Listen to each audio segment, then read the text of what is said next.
My dad was arrested. Everyone believed he was guilty. My mom was too sick to fight back.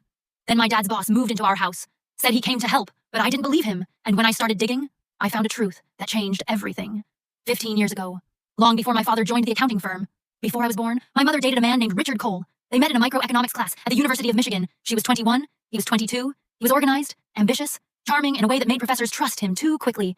She, Marina, was beautiful, clever, still recovering from her first major depressive episode and looking for someone who seemed unshakable. They dated for 4 years, moved in together their senior year. Richard proposed once, quietly.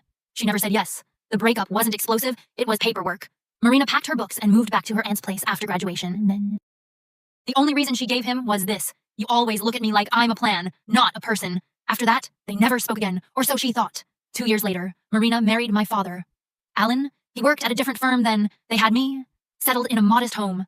Alan handled the numbers. My mother stayed home for the first few years, and slowly, the old name faded. But Richard hadn't disappeared. He joined another accounting firm, the same one my father eventually transferred to. Their paths never crossed directly, but over time, Richard climbed quietly up the ranks, oversaw operations, managed systems, had access to employee records, including Alan's, including Marina's emergency contact.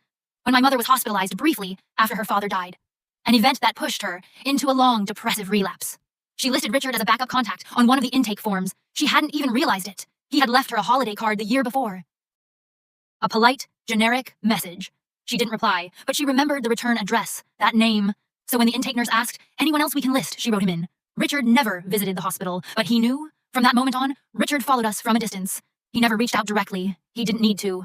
LinkedIn updates, professional networking circles, conference attendees lists, IRS filings. It wasn't difficult for a man in his position to keep tabs on the family he once thought was meant to be his. He watched as Alan got promoted, as we moved to a bigger house, as my mom returned to part-time work.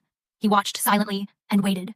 When Alan discovered discrepancies in a set of audit reports tied to foreign transactions, Richard was already preparing the fallback plan.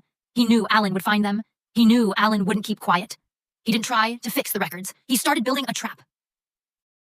The night before my dad was arrested, Richard was at our house. Not inside, not invited. But his car was seen by a neighbor, parked 2 blocks down, at 11:43 p.m. I wouldn't know that detail until much later, when I pulled our old nanny cam footage from a forgotten cloud backup and found him.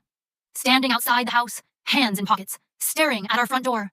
No bag, no call, no movement, just standing, waiting. That same night, my father recorded the memo on his smartwatch.